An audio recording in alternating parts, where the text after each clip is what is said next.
Stressful times here at Camp Tater because I woke Taters up going, guess what day it is? Taters Tuesday.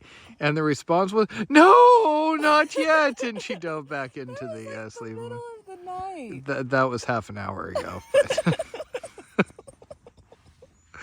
Well, nice to see your enthusiasm. So this is what I meant about the stove acting up. It's like it's clogged. The gas tube is partially clogged or something. It is burning slowly and consistently, but it's a tiny, tiny little flame as opposed to what we normally get, which is a very tall, roaring flame. So we can make coffee. It's just a 20-minute process instead of a 5-minute process. And we know it's not just the colds, by the way, because the colds can make the flame low like that too. But even after warming the canister up to my body temperature, it still did that. And when we did it last night, when it was still fairly warm outside, it still did that. Also, if it's just cold, normally when you shake the canister, you get more of the fuel into the gas state, and then it makes the flame go higher. That's not doing anything right now either. And here, Taters tries to escape her sleeping suit with some major difficulty. It's so cozy.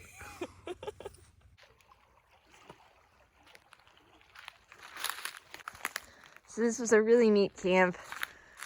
Lots of animals out last night, lots of really loud owls and some other loud animals that I didn't quite recognize.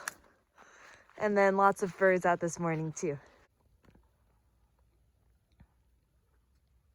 It was just trying to capture the vibe of this campsite. I don't think I did that good of a job, but it's a really cool vibe, huh? That's as good as it's going to get right now, I think. Do we need to get makeup in here? Makeup! You're weird. Hey, happy Taters Tuesday. Oh. It's the second Taters Tuesday of this trip. Now she's awake. An hour ago, it was like, no! Well, if you wake up in the middle of the night, what do you expect? Okay, 6:15 is not the middle of the night. It was still dark. It's at 6:15, yeah. Middle of the night. Anyway, it's the second Taters Tuesday of this trip, and we're on day 9 of 12, which makes me a little sad because that means that it's almost gonna start ending. But it's also the time where we're really just settled into the rhythm of the river. Wanting food, hot showers. Life outside of the river has faded into a distant memory. It's all just dogs and really gunshots. Just focus on enjoying the day-to-day. We're different people, can you tell? And I think that I can get used to this rhythm. I can totally live like this all next summer. What are you thinking, Matt? Oh, but we won't be in the swamp. Won't be able to rock out to Pillbox Patty. It's just going to be all like, I don't know, mud and tugs. They have songs about the Mississippi, I think. Yeah, but is it Pillbox Patty? So, good and bad news. Bad news, we're on Southwest. We flew out here on Southwest, and apparently Southwest is melting down. The good news is we don't fly out till the 31st, and they may have unmelted down by that point. Maybe. Probably. If not, we steal the canoe and we paddle back. The only problem, I mean, A, that's light theft, but Mexico. Taters in Mexico in January. You heard it here first. So that's where we ended up parking. And this is the spot that actually stopped us. Couldn't quite make it past that in our big boat.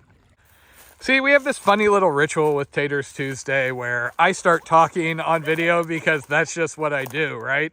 And then I get her running after me yelling, no, it's Taters Tuesday, stop saying things. But look, I mean, I can hardly get a word in edgewise.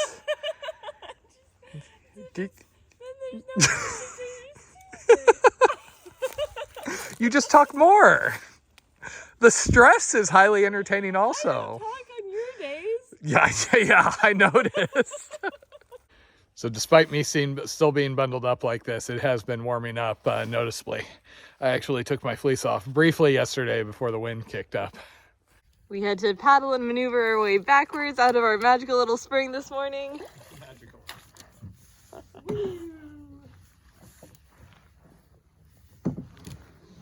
And back out on the mighty Suwannee.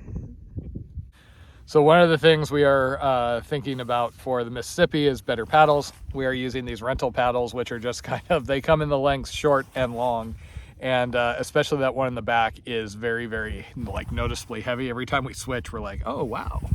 I have been looking at reviews, and it looks like the racing canoe people are using full-on carbon fiber. Only problem with that is if you're pushing off, I mean, you see the damage done to these paddles. Our kayak paddles are carbon fiber, but I'm a little worried about Jen, you know, going to town with them. Oh, whoa, look at them. You shouldn't look like that in the morning. I drink coffee. Bending Branch or Bent Branch, something like that, makes a combo paddle which has a carbon fiber shaft and then a wooden end. And that's kind of what we're leaning towards. The problem is they're all these like artisan fancy paddles. And we don't have our boat to really try them out ahead of time, obviously. We've got to order them ahead of time and be all good to go. We're continuing our solar panel experimentation today. Our goal is to figure out how to be self-sufficient so that when we do the Mississippi this summer, we don't need to be reliant on going into towns to charge our batteries. So far, this one in front, the 9-watt voltaic panel, has been working great for us and providing enough power to keep at least one phone charged. I kind of think it could keep both of our phones charged. But that's been really easy to use and consistent for us. The panel in front, the panel in front is a 36-watt panel, so theory should provide plenty of power for us, oodles of power, more than we'd ever need.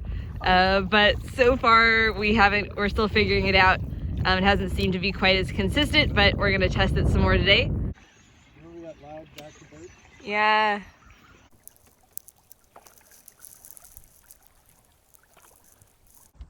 And this bridge is a big event because supposedly there is a burger and breakfast joint right over there. So this is Moon Rock Bluff, and Matt's really excited to get some restaurant food. We're not sure if it's going to be breakfast or lunch at this point. It's about 10:30, but we'll see what they have.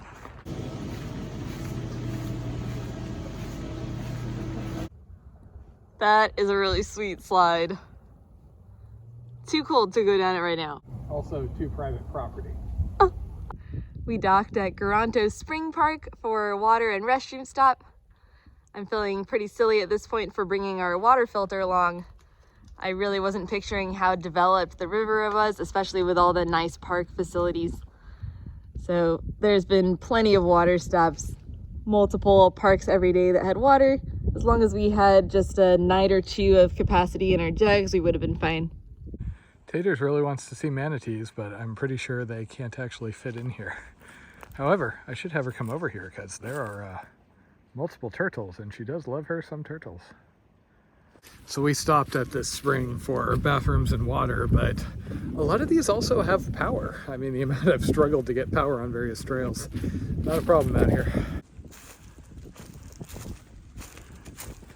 Here's the spring itself. Love seeing the turtles out swimming. Reminds me of last time we were in Florida and we dove Ginny Springs.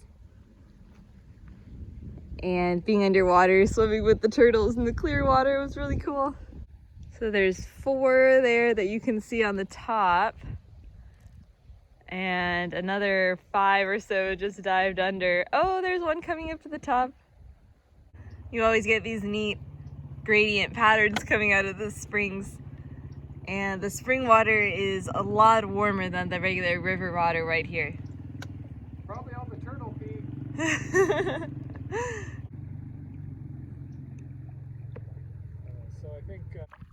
It is a lot warmer today. We're finally out of the Arctic blast, I think. Probably 60s, but that plus the sun feels really nice. So we finally got to take off some of the layers that we've been paddling. I've been paddling in 3 layers most of this trip, and it feels good to get down to 1.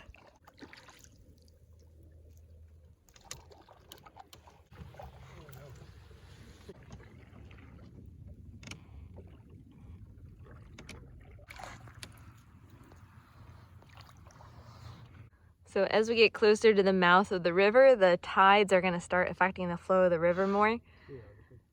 And we even heard that once we get south of Moon Rock Bluff, which is where we stopped for food this morning, that in times of low water, the tides can start to come into play already.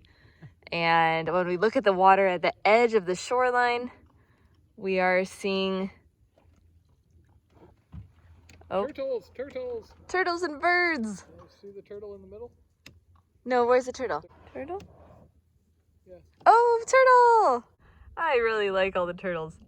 But anyway, even though the tide should be going in right now, we definitely still have net flow of the river down toward the mouth. Don't jinx us. Although if you look near the shoreline, there are a little bit of funny things going on with the water. So this is the speed we go if we're not paddling.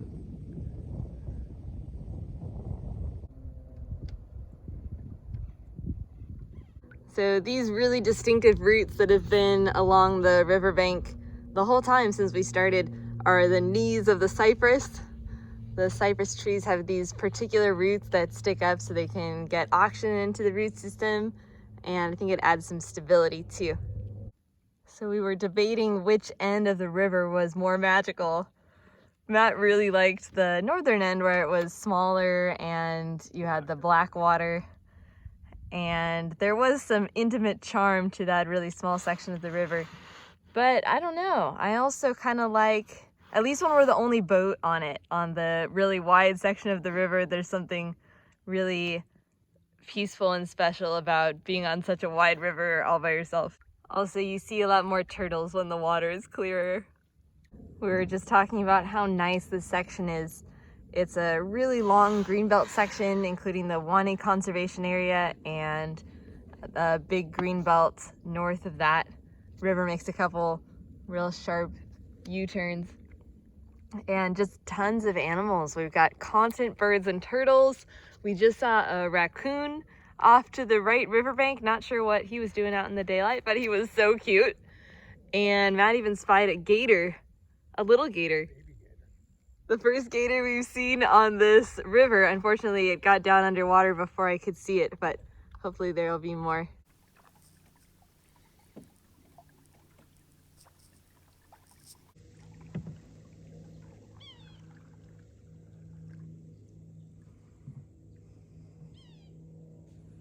So the only gators we're seeing are the little guys. That's the third one so far. He had a friend who was hanging out with him.